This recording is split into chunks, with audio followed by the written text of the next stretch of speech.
来了，我们再鉴定一个网络奇葩玩具。这个东西呢，还是挺嗨的。邓胖子对这个家伙情有独钟。之前还是豆芽很小的时候吧，可能也就是半岁左右的时候，胖子送过一个钢铁侠给我，基本上就是同款的，会跳舞、会唱歌、自己扭什么的。但这一回胖子不死心，又给我弄了一个大黄蜂电影造型，这个应该是变4变5吧，一个造型。开关以后，我靠！第一节开关，脑门眼睛就亮了，然后再开一个，声音还特大，哇哦哦，就特别的嗨。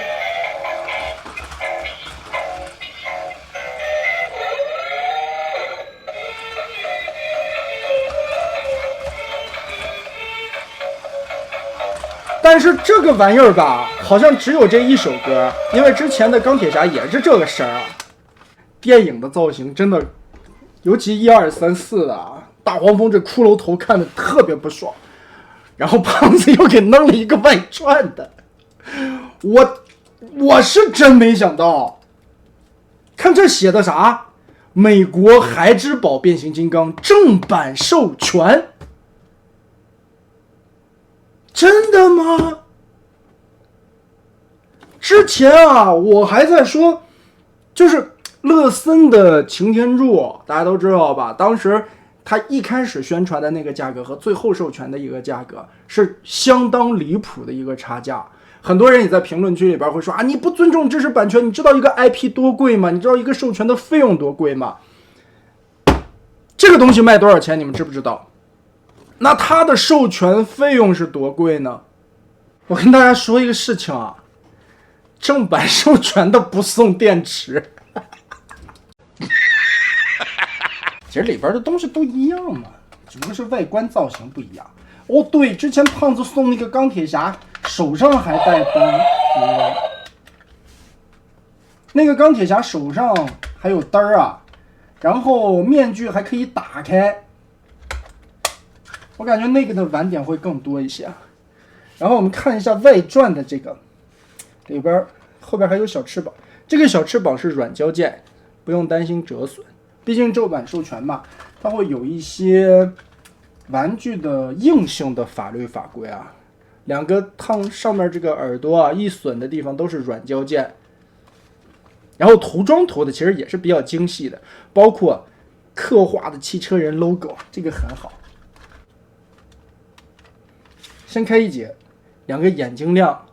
这两个眼睛里边其实瞳孔也有刻画，看那股螺旋纹。然后开，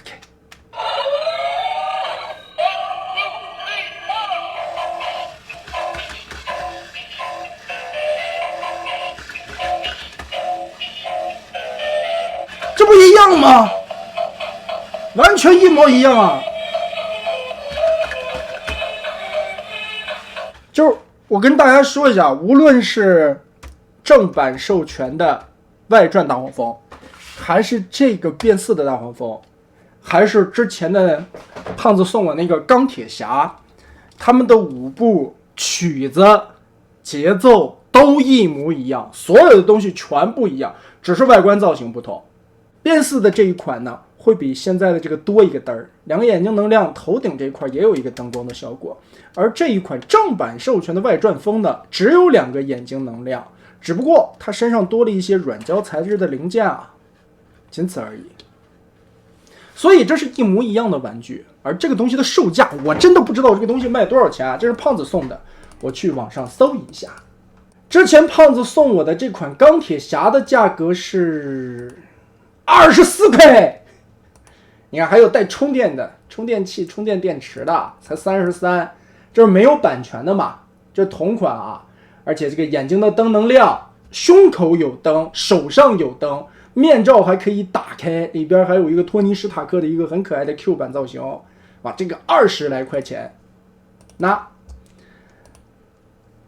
这个变4造型的呢，这所谓的就是没有版权的这个这个大黄蜂标配25块8毛钱。就是刚才我们看到的那个同款啊。然后呢，官方正版的产品，美国海之宝正版授权，就是咱们看到的这个正版的啊，还有擎天柱呢！我天哪，这个擎天柱应该是救援机器人吧，还是赛博智啊？后来的这些新的低幼向的子宫动画我没看啊，应该是救援或者赛博智的一个造型，而大黄蜂呢是一个外传电影外传的这么一个造型。这个在天猫店里才卖59块，你看人家还送电池呢，送电池和螺丝刀，哇靠！标价是个138，到手价是49，也就是说加完打折券以后差不多。那这个是更高级一点的，这个大黄蜂呢是大号的价格是100多啊，它这是一个套餐的价格168，这个是带编程的。正版授权，触摸功能，跳舞唱歌跳舞，动作编程，问答互动，送礼彩盒，然后有一个遥控器。那这款大黄蜂128块，也就是说最后打完折的价格就是100块左右的包邮，你就可以拿到了。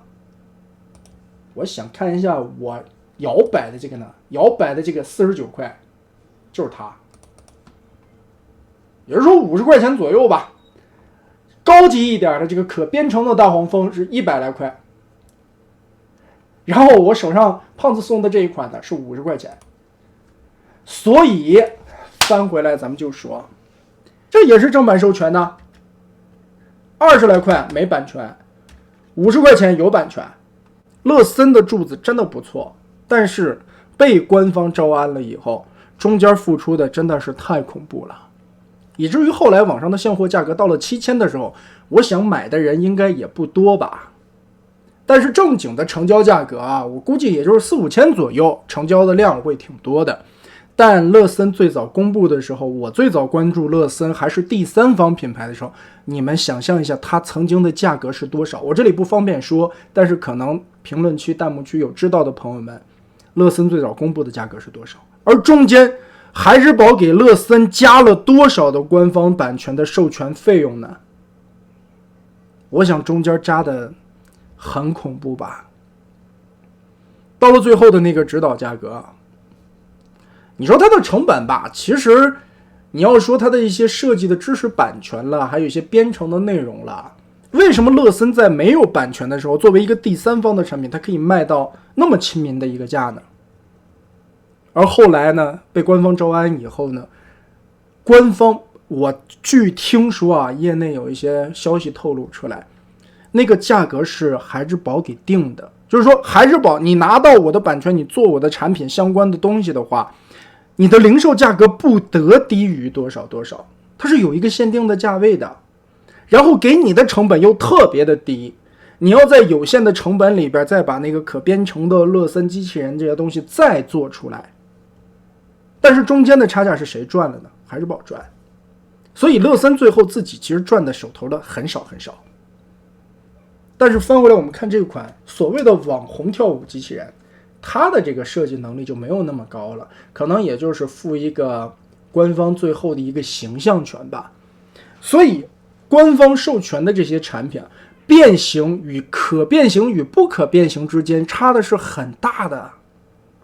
这就想象一下正版的官方授权的这些第三方产品，做正统变形的真没多少，有的可能只是涉及一个授权的外观造型的。你比如说像30，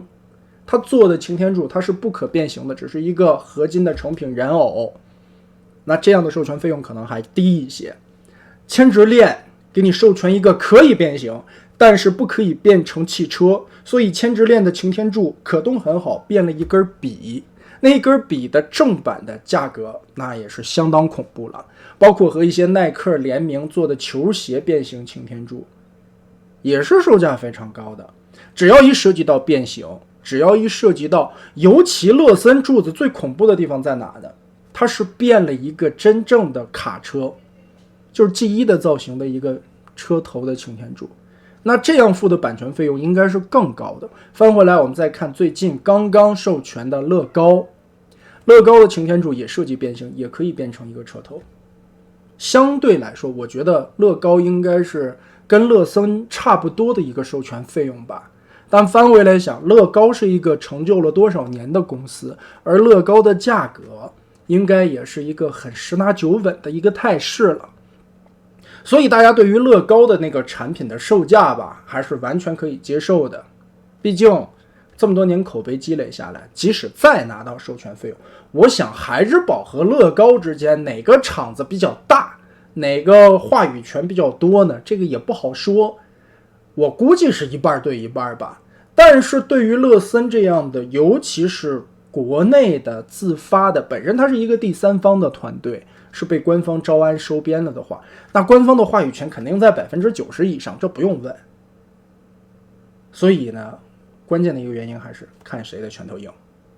而对于这款大黄蜂，这就不用多说了，只是设计一个外观还是 Q 版的造型，它的玩法更多的是子贡像吧。所以呢，其实它的贵的价格也就是贵了20几块吧，但是玩法其实是一模一样的。但用心的程度呢，如果说你们想玩这一款，我还是更推荐那个钢铁侠吧。首先它灯比较多吧，玩点也比较多，而且喜欢超级英雄的朋友们，我觉得和变形金刚应该不相上下的这个粉丝基数吧。而大黄蜂呢，可能也就是占了一个电影的人气和可爱的程度吧。但实实际际来说官方正版授权的这款外传大黄蜂，它的噱头是最少的，也就是说它的诚意是最低的。所以呢，最后拿到版权做出来的这款大黄蜂，最后仅剩下它的跳舞、唱歌功能以及2个眼睛发光，仅此而已，没了。